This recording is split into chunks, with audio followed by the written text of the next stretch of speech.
I am in radio contact.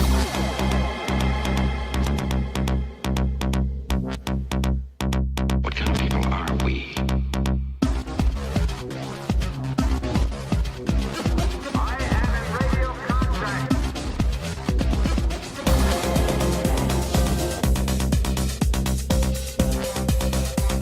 What kind of people are we? Attention crew, this is your Captain Caliban speaking. This is a supplemental episode of Enterprising Individuals, where we bring you news and tidbits from the world of Trek, also interviews with special guests, and a few little surprises along the way. The show proper is on leave currently, as we've switched the focus of our mission to bringing you live recaps of Star Trek Discovery through our new show, Discoverage, which airs on Sunday nights after Discovery streams on CBS All Access. But that doesn't mean we can't continue to bring you news about the new show and from the Trek sphere at large, and since that's what we're here to do, let's get underway. If you didn't know, Star Trek is back on TV on CBS All Access in the form of Star Trek Discovery. Of course you know that. Give me a break. Everything is Discovery all the time. You try writing these intros every week. Okay.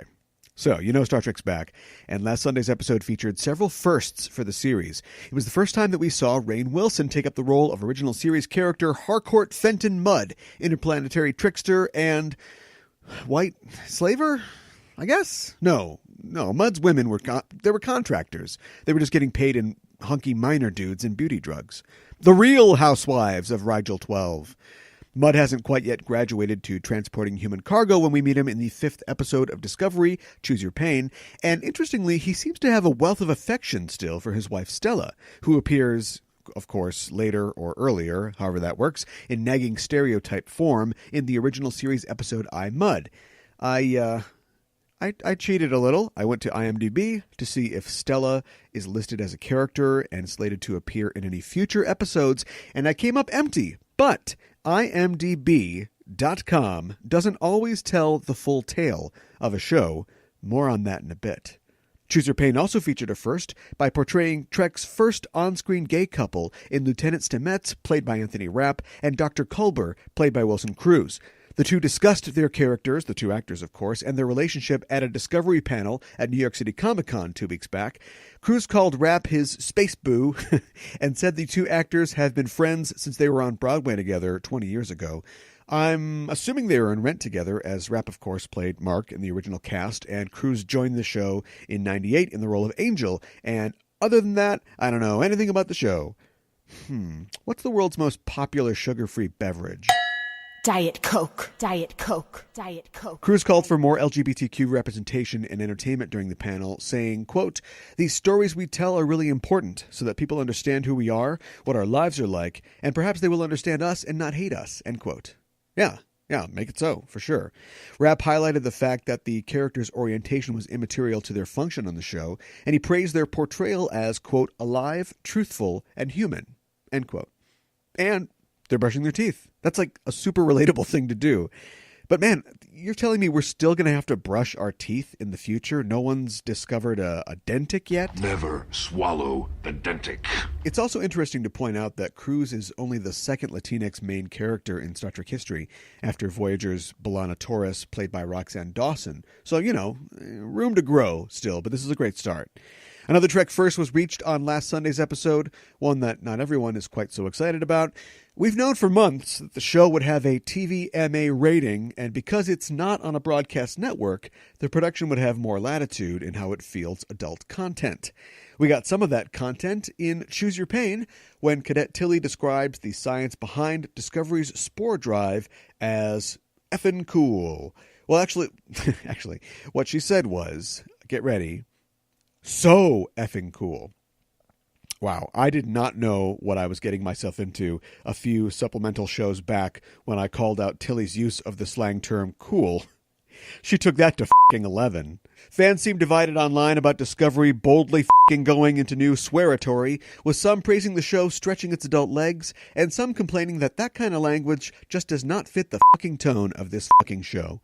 For me, it's a question of verisimilitude. For 50 minutes, I'm going to sit there and believe that faster-than-light travel is actually possible, that the galaxy is filled with strange life, and that language is incapable of breaking the PG-13 barrier. Now that we've crossed this line, it just seems like it should happen all the time, right? I mean, Arrested Development jumped to Netflix and they still bleeped the swear words because, that's their show. That's their verisimilitude. I made this joke on an earlier episode, but Lorca's catchphrase should absolutely be, make it f***ing so now, if these are the rules. It's a great thing to add characters like Stamets and Culbert to Trek and show people not only how diverse the universe is, but just how diverse our own streets and neighborhoods are. But fuck. Trek's all grown up now. We all live in a post-Game of Thrones TV landscape. Actually, it should be to go f***ing boldly, otherwise it's a split infinitive. Finally, the first I've been thirsting to talk to you about. You guys, seriously, please write these transitions for me. Shazad Latif joined the crew and show last night as Lieutenant Abs Brockhard or Brock Laserface or whatever. Ash Tyler. So close. Captain Lorca meets and rescues Tyler when he finds him imprisoned with Harry Mudd on a Klingon cruiser. Tyler is a security officer, and hey, look at that. We just lost one of those when Commander Landry got turned into cold cuts. So take that help wanted sign out of the window. The actor told media outlet Digital Spy recently that no character is safe on the show, saying, quote, Steven, this is Clem Fandango. Can you hear me? No, just kidding. Quote, you keep the audience on tenterhooks. You never know. You want to build these relationships with these characters, and it just makes it all the more heartbreaking when they go. I mean, yeah, I think you're never safe. End quote. Yeah. Shazad was originally cast as a Klingon in the series, but when the role of Tyler came up, he was asked to audition. Says Latif, quote, Steven, this is Clem Fandango. No. Kidding again. Quote, I just jumped at the chance, really, and obviously there's less time with prosthetics, so you get a bit more sleep. Playing an alien would have been a great thing to experience. I would have liked to have known what that's like, but I'm happy with Tyler. I'm sure you'll enjoy him. End quote. Oh, liar! I'm going to blow the lid off this thing. Nice puffy piece, Digital Spy, if that really is your name, but there is a rumor going around the internet that Shazad Latif, who was originally slated to play the Klingon character Kol, is the actor who plays Vok. Some explanation might be needed here. It was originally announced a while back, and we reported it on this very program, that Latif would be playing a character named Kol, a Klingon who was described as T'Kuvma's protege. That character was later renamed Vok, while Kol became the name of another Klingon, who was a rival of Vok, played by actor Kenneth Mitchell. Latif was recast as Tyler, and the role of Vok went to a man named Javeed Iqbal, who doesn't exist. Seriously, this is his... I'm assuming it's him. It's a guy. This is his only IMDb credit, and all of the pictures on his IMDb page are of him in costume as Vok. This is not what an actor does. If this guy was some wunderkind actor who swept in and he got the main villain role in the triumphant return of Trek to TV, you would know this guy's face. Digital Spy would be doing an article on this guy. As a point of comparison, Oya Noladajo, who plays Lieutenant Oisikun, is making her TV debut on Discovery, and yeah, big headshot on her IMDb page. This is how it works. Iqbal, if that's really his name, has no social media presence either. Another red flag for a working actor on a buzzy show. He's not listed in the opening credits of the show, which would tell you something because there are a million rules about who you feature in the credits, in what order. That's all worked out with agents and, with the union. So that's a big red flag. And Latif, despite supposedly debuting in the 5th episode of Discovery, has been featured in the credits since the pilot. So the question is, why? Why is this subterfuge being perpetrated? Digital Spy, despite the promise of intelligence suggested by its name, is no help. The reigning theory is, spoilers I guess for speculation, Tyler is Vok.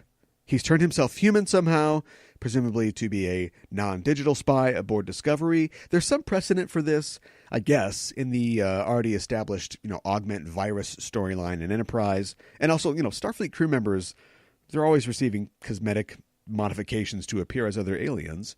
And T'Kuvma did say it was going to be a struggle for them to, quote-unquote, remain Klingon. But is this all part of the solution that the producers of the show have promised us about how the Klingons can go from extra lumpy to William Campbell's racist Halloween costume in just 10 years? I don't know, but it's an excuse for me to play this drop. You shut the f*** up, Clem Fandango!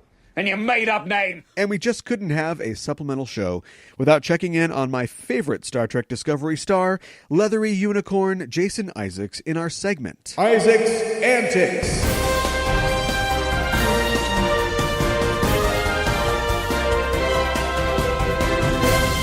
The actor who plays Captain Lorca on Star Trek Discovery behaved himself, mostly, at the New York City Comic-Con panel for the show, even playing along when actress Michelle Yeoh, who's not scheduled to appear on the panel, made a surprise appearance and told Isaacs, in the guise of her character Captain Giorgio, to look after Michael Burnham or she'd, quote, kick his ass, end quote.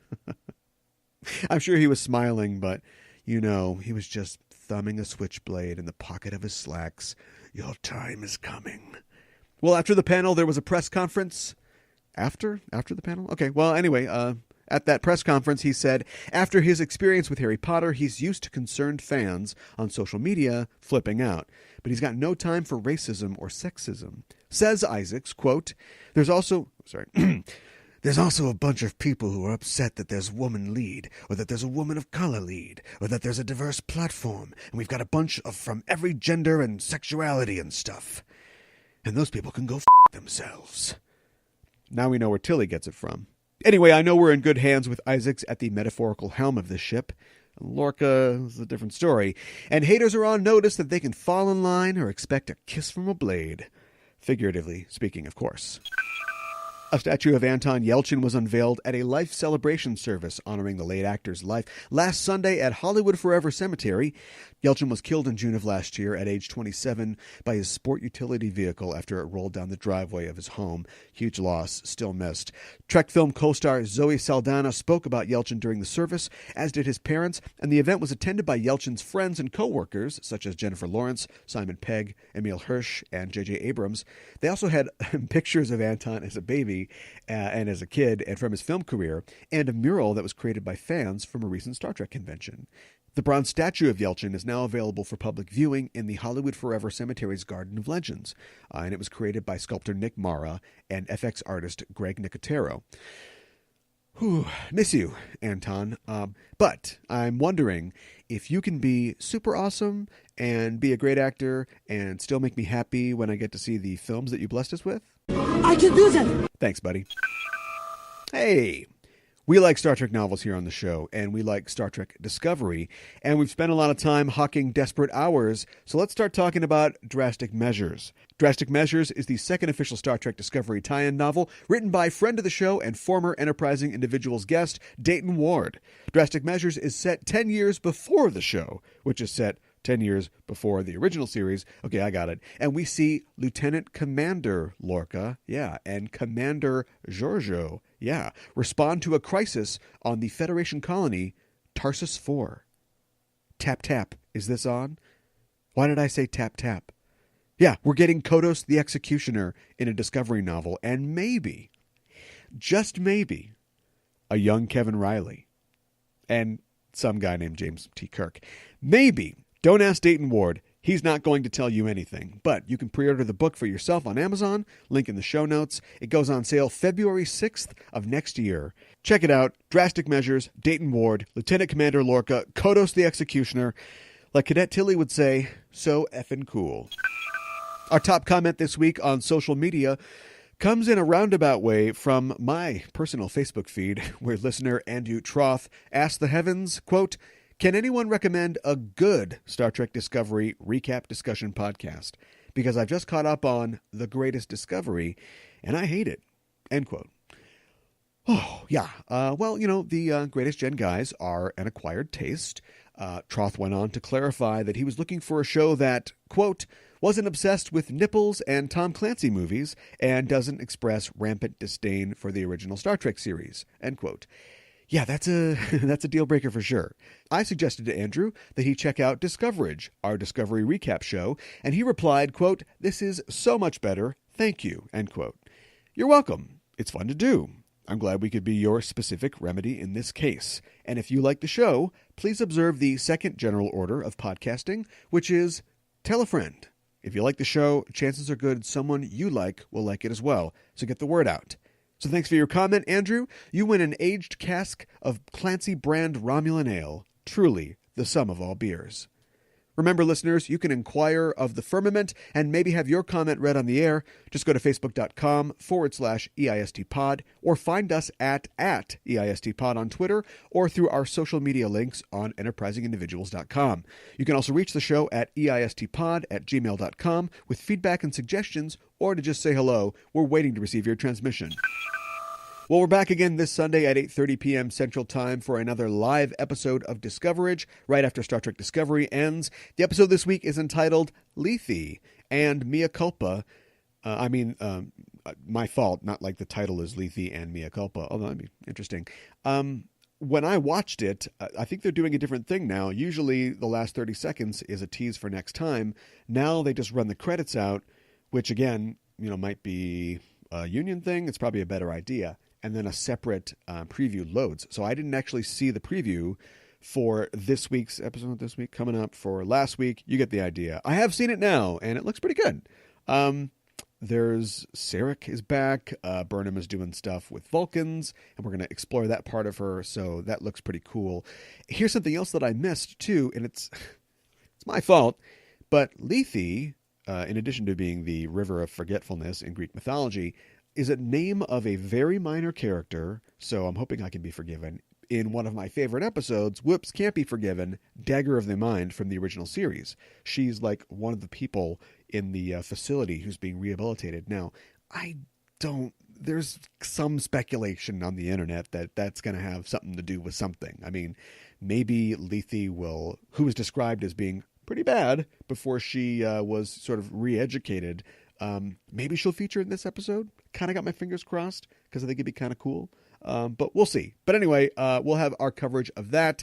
Tune in to listen to us live. And if you do, you can tweet at us using the hashtag Discoverage during the show and be part of the conversation. If you can't catch it live, the Discoverage shows are always available in our usual podcast feed. And after you're done listening to that, why not check out our Patreon page where you too can become a crew member for the show. If you go to patreon.com/EISTpod, you can sign up to receive exclusive subscriber content for as little as $1 a month. That content includes my DS9 recap episodes and my Klingon Christmas Carol rehearsal diary, which will be posted finally this week. Speaking of Klingon Christmas Carol, it has been quite an effort to do it. So much of an effort that I have not been able to diarize, that's not a term, chronicle, let's say, in the Samuel Pepys fashion, the actual work we're doing. But it's a fun show, it's an exciting show, and I'm going to have those diaries up this week, along with my DS9 recaps, where I go back and watch the entirety of DS9, and those episodes are a 10 to 15 minute little look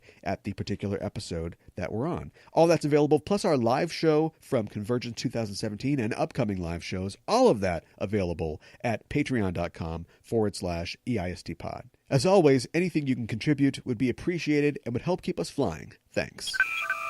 And that's it for this supplemental episode of Enterprising Individuals. If you're an Apple Podcast listener and you haven't yet, why not look us up on Apple Podcasts and make sure that you're subscribed to the show.